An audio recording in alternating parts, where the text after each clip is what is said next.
Okay, guys. Today we're gonna talk about the Coca-Cola overview. The discussion will be presented between Suhel, Wei Lai, me, Charlene, and okay, let's proceed. The first one we're gonna be talking about is the Coca-Cola, the overview. Coca-Cola is a global brand, it's recognized worldwide. The product category is under soft drink, as we all know, with its main product being Coca-Cola, and it also has like other products such as Sprite, Fanta, bottled water, like Smart Water, Dasani, energy drink like Monster, and health drink such as Coca-Cola Zero Sugar. It's very innovative production of Coca-Cola and its offering. So why don't we discuss? Yeah, so yeah, I'll go first if you don't mind. Yeah. Yeah, go ahead. Yeah, so as Shalvi already mentioned, like Coca-Cola is a globally recognized brand, and almost everyone is familiar, I guess, with the products. Like almost every one of us have had some of the different drinks that Coca-Cola had to offer. And yeah, it primarily offers a wide range of beverages, like soft drinks, bottled water, and like some of the energy drinks too. And based on, I guess, based on like different country and the preferences, like it has the specialized offerings too for that country, and yeah, for catering to different age groups too. So I think it's a very popular brand, and it has a kind of a monopoly in the market. I think apart from Coca-Cola, Pepsi is also almost the leading brand, but I think Coca-Cola is still winning the market, I guess, in terms of share and market share. Yeah, I think so. How you covered the most of it. Yeah, for Coca-Cola, obviously we all know the signature product is Coca-Cola itself, the Coke, but it has a very extensive portfolio. And then from the kind of soda, like sparkling base, like Sprite, Fanta, Minute Maid, and also it has like premium water and or more accessible water brands such as like Smart Water with a really clear, nice bottle, and then also Dasani, like where everyone has it. Also like energy drinks, so like Monster. So it kind of like covers a broad range of different product in different situation. Like and then the majority of customer in this world can find their brand within this portfolio. That's what is really unique about Coca-Cola as an overall brand. I agree. And additionally, I think in recent years, there are a lot of really healthy alternatives, such as like probiotic drinks, as well as like some other like sparkling drinks that are more health conscious, and in which like, we can see that Coca-Cola has been expanding its range to include more health conscious options. And those are all catering to the growing demand for healthier choices. And this also shows that they're quick to respond to the changing consumer health trends and their commitment to staying relevant in this competitive market. Mhm. Absolutely. They have a strong global presence and They continuously innovate their product line to meet the diverse community all around the world and regional tastes as well. And their strategy of localizing flavors and marketing campaigns has played a significant role in their international success. Uh, so proceed. Okay, so next we're going to be talking about the insights on Coca-Cola products. We'll be going through the marketing campaigns as well as its product consistency, innovation, health trends, distribution network, and visual. So yeah, why don't you start, Su Hel? Yeah, sure. So I have always been a fan of Coca-Cola's marketing campaigns. Their product knowledge is something we can all relate to, from the classic Coke commercials to their seasonal and event-based promotions. These campaigns are often tailored to create an emotional connections with the consumers, which is the significant part of their brand strategy, I guess. Yes, totally agree on that with you. So I feel like from like a product point of view, it's very amazing that they maintain the consistency from their core product and then keep being innovative and having like, for example, Christmas edition, having special packaging and keep introducing new flavors in Coca-Cola this thing as well. And also they have like the freestyle machines that can allow customers to kind of customize their own drink with different combinations. And from like an offline perspective that I'm kind of very interested in Atlanta, there's like a Coca-Cola museum that allows like customers to try different flavors on site, like taking pictures, kind of promote their branding organically and interact with the polar bear, like their mascot and everything. So I feel like these offline activation can really engage audience, the local audience, and kind of let a consumer like be more interactive with the brand and understand the brand to a next level. Yeah, I totally agree with you. In fact, I've been to the Coca-Cola Museum in Vegas, I Mhm. believe, and we were able to try like Coca-Cola from Mexico and like different countries, and it tastes kind of different. It's really cool. But yeah, I also agree with you that having a product line with like a variety is key to Coca-Cola's success because they managed to remain relevant by diversifying and adapting to trends. Like for example, like what we just talked about, the health drink market.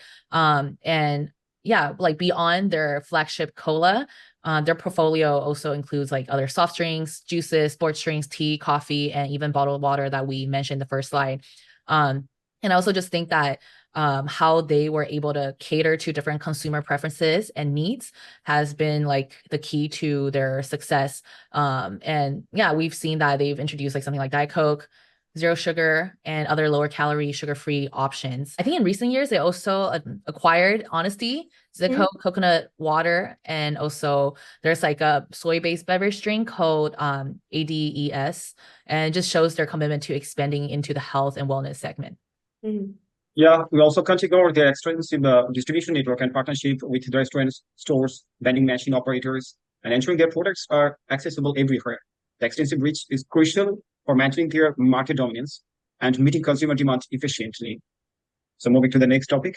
Yes. Yeah. So Yeah. next, we are going to talk about the benefits of a marketing dashboard for Coca-Cola. First, we'll be talking about this streamline analysis, and then we'll be going over the real-time decision making, and then resource allocation, and lastly, the visual of their dashboard interface. Yeah. So like considering like we have like I guess like 5 more minutes or less than that. Maybe I'll just like try to make my point like really quick.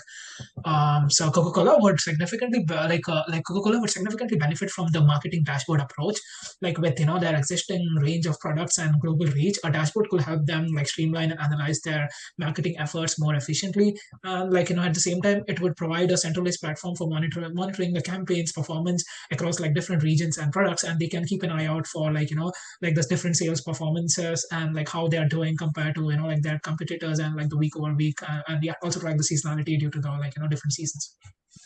Yeah, totally agree. I feel like the key of a marketing dashboard is kind of just to consolidate all data from various campaigns for different products from different regions and all at once. For example, like Tableau, they're known for their like visualization in data. So in one dashboard, it can like it will pop with different colors and different the charts to show you like an overview of the performances. So like with this easy access and this consolidation and the visualization, it will really help like Coca-Cola to kind of identify what kind of campaigns, like which line specifically is the most engaging from which period of time to another. It will really help a global brand like Coca-Cola to use a marketing dashboard. I feel like in the past, like we can see a lot of companies utilize data collection to their advantage. And of course, like Coca-Cola also does that. I can see how it can assist in real-time decision making. And with live data, like Coca-Cola's marketing team can quickly adapt strategies to the current market conditions and consumer behavior. And the agility is just crucial in responding to dynamic market trends and staying ahead of competitors. What we can see in the past is how Coca-Cola has collected sales data in real time from various retail outlets, and this has helped them monitor which products are performing better and identify any issues or opportunities that may come across. And another thing I can see is how they use their social media platforms and consumer reviews and direct feedback to provide them with instantaneous insights into their consumer sentiment and preferences. And yeah, and just like it's for them to gauge the public reaction to new products, campaign, and any changes in their offerings. Well, there is the benefits of marketing dashboard for Coca-Cola is also like a resource allocation. They can find effective channels of marketing. Moreover, a dashboard can also facilitate allocation of resources by highlighting the most effective marketing channels and strategies as well, ultimately optimizing their marketing spend. And if you do understand ROI, which is actually comparing the cost of and the benefits of the campaign. So the profit generated from the campaign can be compared to the cost of that campaign. So it's going to be effective also from the dashboard. Moving on. So next we'll be talking about the recommended elements for Coca-Cola's marketing dashboard. One, we'll be talking about the real-time metrics, demographic analytics, sentiment analysis, sales data integration, as well as the visual. And the question here is, use both your experience and unique perspective, discuss the elements you should be recommend adding to this company's dashboard, and why do you recommend these elements? Yeah, sure. So one of the elements, would be, like the first one I would like to, like emphasize on that. So it's like, the real-time performance metrics, which includes, like tracking the reach and engagement of like, the different marketing campaigns across like, different platforms. And like, of course, like the real-time insights can help them adjust their strategies. Say, for example, they can like, try to compare like how was the sales of a particular product doing compared to the last year, or, like compared to the previous month, or a week over week analysis, and come to a conclusion that like, if a specific product has been doing better compared to other products, or like, or overall, like the growth has been like, consistent for that product. Yeah, totally. I think for definitely, I think demographic is very important to be added on the dashboard, because it's kind of like knowing your audience and knowing who you are targeting is the key of a marketing success. And then apart from that, from my experience, like influencer marketing is becoming more important in the market. Or like brand like Monsters is kind of started with a lot of like cool younger generation influencer drinking it and then kind of blow it up. What are their performances, their selling power, and all that in the dashboard is very effective, and then it gives like the company almost like a purpose and a goal when they're creating a campaign and targeting the right sector more appropriately. Yeah, and me, I'd also recommend incorporating the sentiment analysis. By analyzing social media and customer feedback, Coca-Cola can gauge public perception and quickly address any negative sentiments. Using sentiment analysis can help them understand the public perception better. You're able to see, like what consumers like, and then also other insights such as like how they feel about the products, the campaign, overall brand, proactive issue management. So by gouging at the consumer's feedback, you can detect any issue that may come up early, such as a negative reaction to a new product launch before even advertising the campaign, right? So using the sentiment analysis can really provide that real-time feedback on how the public is reacting. And also having that effective communication strategist can help Coca-Cola to mitigate any negative impact. Positive interaction based on the sentiment analysis can help acknowledge and reward positive feedback. Okay, I would recommend Coca-Cola's marketing dashboard is a sales data integration. That is the integration of sales data to the promotion. Linking sales data with marketing campaigns can provide insights into which promotions are directly influencing sales and driving revenue. This integration can also help them measure effectiveness of their campaign more accurately. So I think sales data integration with the promotion is going to help them a lot. Moving to the next topic, please. Okay, so next we will be talking, the next question is, how could this organization avoid some of the pitfalls potentially associated with marketing dashboard? So right now we're going to talk about how Coca-Cola can use simplicity, data accuracy, regular updates, team training, and visual to avoid potential pitfalls. Mm-hmm. Go ahead. Oh, I think you're muted, Suhail. Sorry, you are mute. Okay, sorry, yeah. So, like, to just get started on that, to like, avoid the pitfalls, like Coca-Cola, like, should ensure that their dashboard isn't like overloaded with the data. It needs to be like, somewhat user friendly, so that like, so that focus on the relevant metrics. And of course, like, when the non-technical audience, they come to the dashboard, it shouldn't be like, pretty overwhelming for them. And overcomplicating the dashboard can, of course, like, lead to confusion and reduce the effectiveness of the dashboard. And it will be like, people will be like really overwhelmed when they come to the dashboard without like, and there will be like, there will be a lot of like misunderstanding, or maybe like they'll not be interested in like looking at the dashboard if that's the case. Yeah, totally. And then since it's so easily accessed, a marketing dashboard should be easily accessed by like various teams, like the directors and everyone. The overview of like the performance of one campaign. If the data is not accurate, and if there's a lot of like kind of outliers in the data systems, it would indicate as 50% to almost drop down to 10%, and then it will become like a very poor decision-making factor for the directors, especially like data specialists or data analysts, to keep an eye on the data pool to always have a reliable and consistent data set. Yeah, regular updates and maintenance of the dashboard is absolutely necessary because we want to keep it relevant, and the market landscape is constantly changing. So I just feel like the dashboard should evolve accordingly, and incorporating like feedback from the marketing team can also help improve the dashboard over time. How the team can adopt to like a changing marketing landscape is really just recognizing the evolving trends.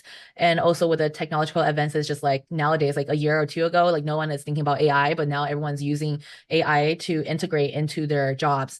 And another thing is having a fresh data and the dashboard can help companies work effectively, and using those new metrics can help them evolve their marketing strategies and track the key performance indicators, the KPI better, schedule regular updates so we know that data is constantly refreshing, and then having a team to incorporate new features, prioritize the development and new functionalities that will add the most value, or having IT can really help companies integrate those dashboards into their system. Also, I would like to add to we need to ensure that the team is so efficient with training and support, and team should interpret the data accurately and without any kind of error, so that they can get the accurate data to maximize their benefits. And also, continuing training sessions can keep them team updated and about the new features and best practices of the market, so that they can keep themselves updated to the market. So that's the way they can avoid misinterpretation and market and failure in dashboard uses. So we can sum up our discussion with Shoaib. Proceed.